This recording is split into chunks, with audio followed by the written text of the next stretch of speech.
transport network struggled again to cope with snow and ice.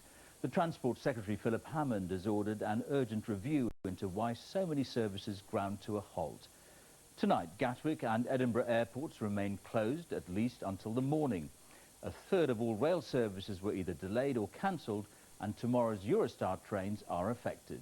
And the AA alone says it's been called out to around 18,000 breakdowns. Tom Simons reports now on a day of disruption. The start of a freezing day. At Gatwick Airport, they de-iced the planes ready for takeoff, but as hard as they tried, the runway couldn't be cleared. Result, every flight cancelled. And thousands of stranded passengers forced to rethink their travel plans. Gatwick hopes to reopen tomorrow morning. We should have been with our flight yesterday at 8 o'clock, but it was cancelled. Then we got a new flight this morning, it was cancelled. Now we're going to Gatwick, Heathrow, to get another flight in 24 hours. At the other end of Britain, the same problem, which kept Edinburgh airports closed today. The big freeze has disrupted railways the length of the UK. This was the Brighton main line early today. For Tony Scott and Deborah Willis, the regular commute home from London to Tunbridge in Kent, usually about an hour, lasted all night. They did not know when we were going to start moving again, and then there was talk about buses, and the buses didn't happen. And there was just a general lack of information, and it suddenly dawned on us that we were going to be on the train for a very, very long time. It wasn't much better for drivers. Tailbacks on the M25 were caused by jackknifed lorries. Some slept in their cars, others abandoned them. This has been one of the worst 24 hours that we've had to cope with in Surrey Police. Particularly last night on the M25 was a very challenging evening. I myself got stuck on there for around about 10 hours. There were lots of abandoned vehicles and articulated wagons, and it's taken us a long time to clear that and get things moving again. In Scotland, still struggling with some of the worst weather, the Forth Bridge was closed for the first time ever due to snow. Every day this cold weather continues, there is a cost to the economy. This van won't be delivering anything today. And every time this weather happens, comes the question, could we be better prepared? We might have more grit, but it doesn't appear that we know how to use it effectively. We haven't got enough contingency plans to keep our essential transport infrastructure moving. In fact, we have record levels of road salt, one of the lessons from last winter. The government's ordered a review of how well local snow strategies have performed. But should we simply spend more? Finland invests at least twice as much as the UK in keeping its roads moving. No, say ministers. We can't operate in the same way that countries do that have snow continuously from December through till April. That would clearly be ridiculous.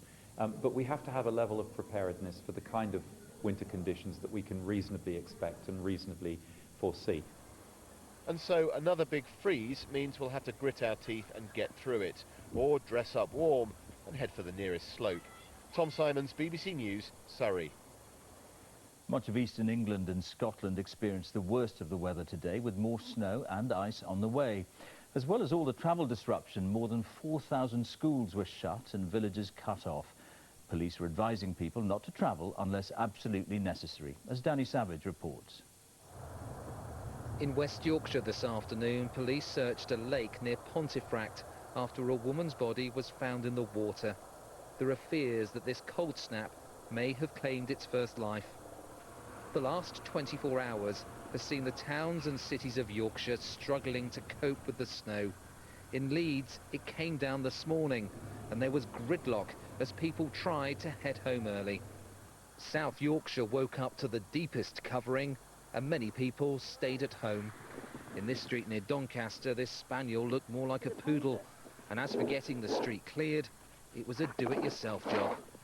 Just a side street that everyone just wants to dig out and get their own vehicles out, sort of thing. So everyone's just dug in and hopefully get out and get every day back to life. You've done about 200 yards here. You must be whacked. I'm absolutely shattered, yeah.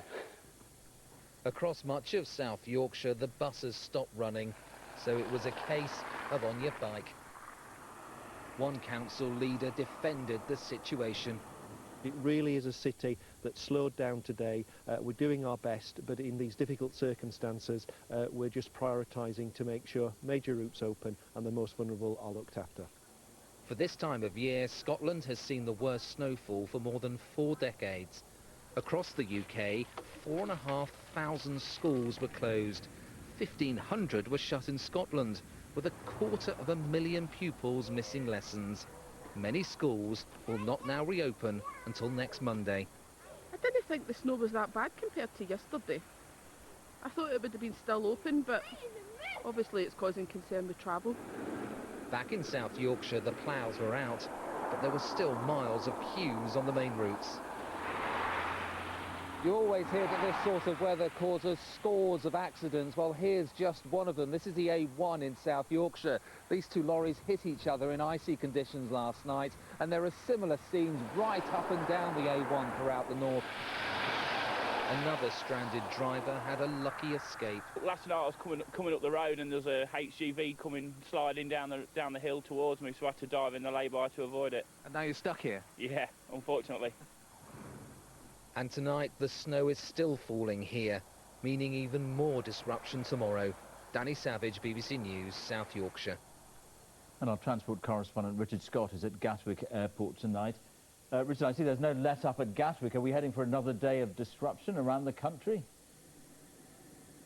Well, exactly. The snow is already falling here. They're hoping to open the runway here at 10 o'clock tomorrow morning. Who knows whether that's going to happen. Eurostar has told us this evening that it's going to cancel a little under half of its services tomorrow due to speed restrictions on the line. And the Transport Secretary, Philip Hammond, says he's asked David Quarmby, who's the chair of the RAC Foundation, to carry out an urgent audit of transport authorities and companies to see how they're coping with this weather and whether they're doing the right things. Now, I spoke to Mr. Quarmby a short while ago, and he said his initial impression is that the biggest problem for us is the unpredictable nature of our weather. We simply don't know when the severe weather is going to start, we don't know how long it's going to last, and we don't know how severe it's going to be. Contrast that with Scandinavia, where they have a pretty good idea of when it's going to start, when it's going to end, and just how severe it's going to be. That makes it much easier for them to plan and decide whether it's worth spending money on decent snow clearing equipment, and much harder for us. So we simply end up having to put up with it. All right, Richard, thanks very much.